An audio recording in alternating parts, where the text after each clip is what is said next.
اعمل لنفسك حدود في كل تعاملاتك مع الغير.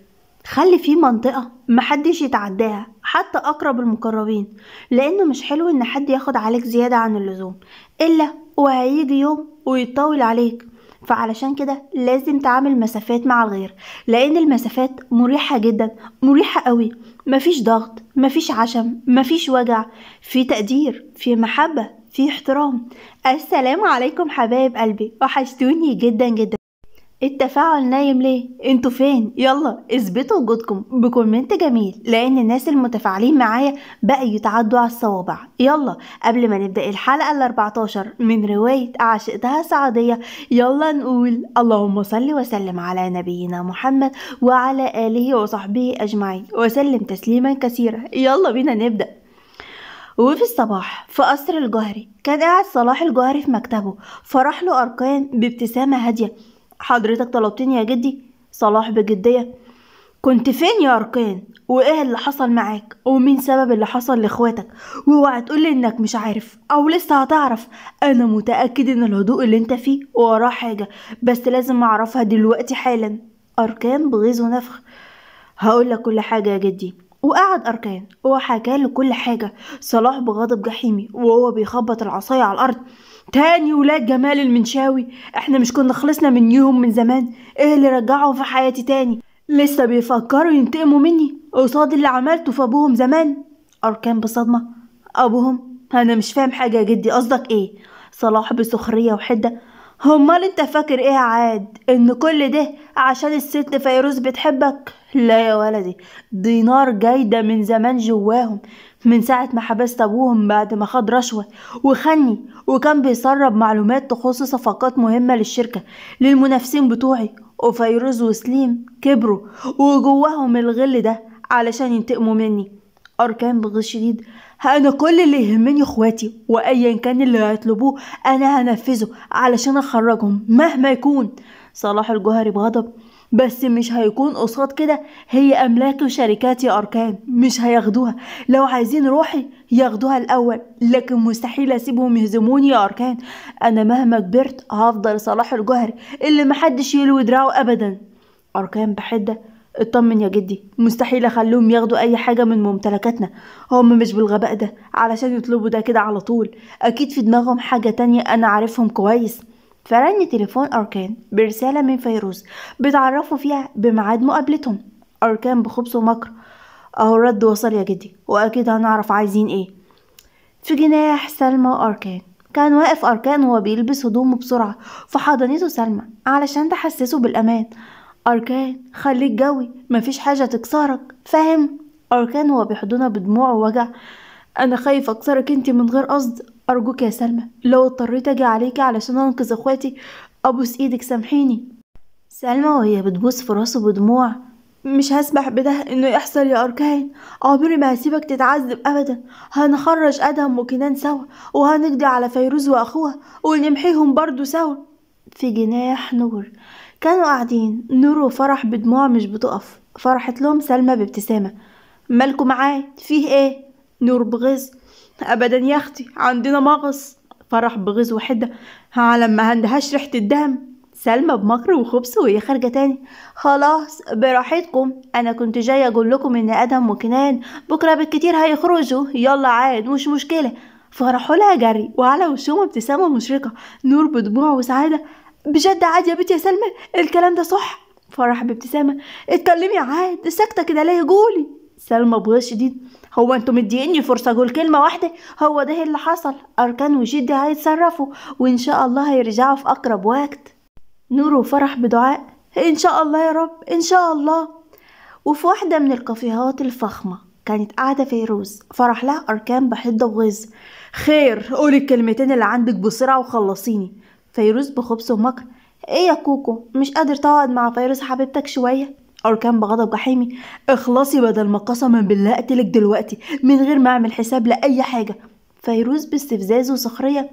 بالراحة يا كوكو، ما تنساش ان روحك في ايدي وروح اخواتك كمان، بس انا ما يرضينيش زعلك، هو شرط واحد قصاد حرية ادهم وكنان. أركان بغضب جحيمي. ايه هو؟ خلاصي. فيروز بخبث ومكر. تطلق سلمى ونتجوز. أركان بغضب جحيمي: العبي غيرها يا فيروز، مش هيحصل، مستحيل أطلق سلمى لو مهما عملتي. فيروز بحقد وغل: ليه إن شاء الله؟ واقع فيها قوي كده؟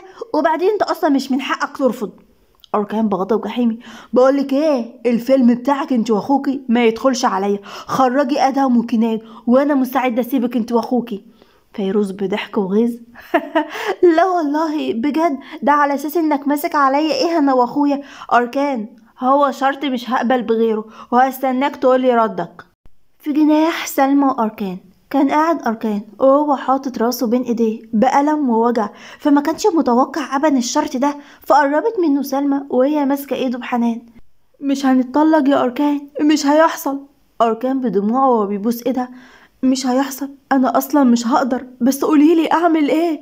سلمى بغضب شديد: خطة، هتتجوزها علشان تخرج كنان وادهم، وقدامها هتقول انك طلقتني، وطبعا هتعيش معانا هناك. ساعتها بقى انا واخواتي هنعرف ازاي تخليها تندم على كل اللي عملته، هوريها اللي عمرها ما شافته، ووجودها هنا معانا هيساعدك انك تلف المشنقة حوالين رقبتهم هي واخوها.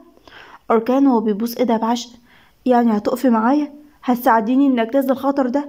هتفضلي جنبي زي ما دايما كنت جنبي؟ سلمى وهي بتحضنه بعشق: انا ملكك ورهن اشارتك يا حبيبي. أركان وهو بيبوسها بعشق: وانا اوعدك اني مش هلمس منها شعرة واحدة، وعمري لا كنت ولا هكون لغيرك. اخرج بس ادهم وكنان، وساعتها كل اللي عايزين يؤذونا هيشوفوا الجحيم. في أوضة صلاح الجهري كانوا قاعدين صلاح وسيف بغضب شديد من اللي بيحصل. سيف بغضب: ايه التهريج ده يا أركان؟ عارف عنهم كل ده وعايز تتجوز اللي اسمها فيروز دي؟ صلاح بغضب جحيمي وهو بيخبط عصاه على الأرض: مش هيحصل الكلام ده، على جثتي انك تتجوز الحية دي يا أركان. أركان بغيظ وضيق: انتوا عايزين تجننوني ولا ايه؟ ده على اساس اني هموت عليها؟ انا غصب عني بعمل كل ده عشان خاطر اخواتي، لان مفيش حل تاني. صلاح بغضب شديد: لا في يا أركان، نقتلها هي واخوها ونخلص منهم. سيف بحدة: هو ده عن العقل يا جدي والله. أركان بغيظ شديد: ده على اساس ايه ان شاء الله؟ اننا قتالين قتلة ولا ايه؟ سيف بسخرية وحدة: مين اللي بيقول كده؟ أركان باشا هي اللي أسهل حاجة عنده القتل يقول كده؟ أركان بحدة: ده على أساس إيه إن شاء الله؟ أركان باشا بقى إيه، سفاح؟ صلاح بغضب جحيمي: بس أنت وهو ده وقته. أركان أنت شايف إن ده الحل الوحيد؟ أركان بضيق شديد: والله يا جد أنا مش حابب الحل ده خالص ولا طايقه، بس هو ده قرارها، وما تنسوش إن روحنا في إيديهم. سيف بحدة: طلعت روحهم البعدة. صلاح بجدية: وهتطلع إخواتك إمتى؟ أركان بجدية: بتقول بعد كتب كتاب والفرح علشان تبقى ضامن كل حاجة. صلاح بغضب: أنا عارف البت دي وأخوها بيخططوا لإيه، بس ده بعيد عن عينيهم، مش هتيجي تعيش معانا هنا وتعمل لي فيها عروسة، أنا هدوجها العذاب ألوان. أركان بابتسامة: مش لوحدك يا جدي. صلاح بجدية: وسلمى رأيها إيه في الموضوع ده؟ أركان بجدية: سلمى موافقة ومعايا يا جدي، ولو السما انطبقت على الأرض مش هطلقها. صلاح بجدية: والمفروض هنروح نطلب ست الحسن والجمال امتى؟ أركان بحدة: النهاردة، أنا مش هستنى على اخواتي أكتر من كده. وفي جناح البنات كانوا قاعدين كلهم بصدمة من اللي بيسمعوه. نور بحدة وغز: وانت هتتحملي كده؟ هتتحملي ان البت دي تعيش هنا في الفيلا وتشاركك في أركان؟ جرايه بنت ابويا ده كلام. فرح بغيظ: ما تفهمينا عاد يا سلمى. سلمى بغيظ وتوعد: ايوه مضطره ان اوافق علشان ادهم وكنان، وعلشان البت دي اتعدت معايا كل الخطوط، وكفايه قوي عليها كده، دايما هي اللي بتكسب، وجه وقت ان انا اللي اكسب. زينب بابتسامه وسعاده: واه عاد، انا شايفه بصوتك نبره كده بتقول ان الوليه دي هتكره اليوم اللي اتولدت فيه، مش كده؟ سلمى بغيظ شديد: طبعا يا زين لازم تكرهه وانتوا معايا، البت دي عامله زي السرطان اللي بينتشر في كل حته طول عمرها كده. نور بعصبيه وغز: الطار مش طارك انتوا بس يا سلمى، ده طارنا كلنا، وقسما بالله لا خليها تقول حاج برجبتي على اللي عملته في ادهم.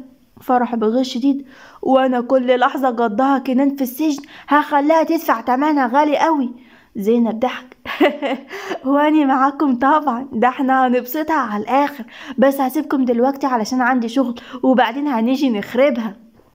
وضحكوا مع بعض سوا وهما بيحضنوا بعض بتوعد للحياة دي.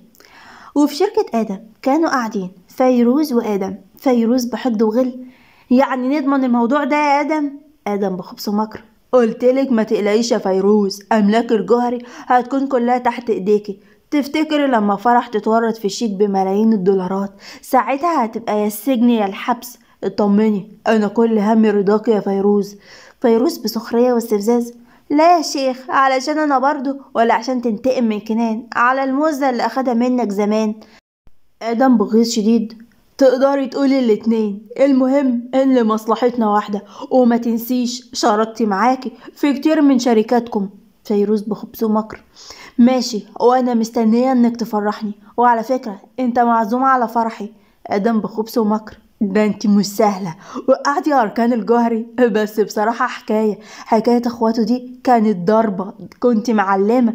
فيروز بحقد وغل وتوعد: ولسه لما ادخل جوه البيت واخلي كل اللي فيه يدفع تمن اللي حصل لابويا وامي على ايد صلاح الجوهري، لسه الجحيم جاي يا آدم. في جناح سلمى وأركان كان واقف أركان وهو بيستعد للمقابلة دي، اللي بيقسم إن أي مهمة هتكون أسهل منها بكتير. سلمى بابتسامة وهي بتحضنه: جرائية روحي، دي زي شكة الدبوس، وبعدين فكر في أدهم وكنان اللي البيت والحياة كلها ملهمش طعم من غيرهم. أركان هو بيحضنها بعشق: انت ازاي كده عاملة زي الملايكة؟ أنا مش عارف من غيرك كنت عملت ايه يا سلمى. سلمى بابتسامة وعشق: علشان بحبك يا أركان، علشان مش عايزة غيرك في حياتي، انت واخواتك واخواتي وجدي عايزين نعيش في سعادة يا أركان، من غير تعب ولا خطط ولا اللي عايزين يدمرونا. أركان وهو بيبوس ايدها بحنان وبيتكلم بشراسة وغضب: وحياتك عندي يا سلمى لعوضك عن كل ده، ونعيش كلنا أحلى عيشة. وبكده تكون خلصت حلقة النهاردة. اكتبولي بقى توقعاتكم للحلقة الجاية وشكل المقابلة بين فيروز وسليم وأركان وصلاح الجوهري هتكون دمار. يلا اكتبولي بقى توقعاتكم للمقابلة السخنة دي. ولو حلقة النهاردة عجبتكم ما تبخلوش عليا بالاشتراك في القناة، ووصلوا الفيديو ده 10,000 لايك، وما تنسوش الشير مع كل أصحابكم، واستنوا الحلقة الجاية قوية جدا جدا. يلا مع السلامة من قناة حكايات جنى وزينة، بحبكم قوي، سلام.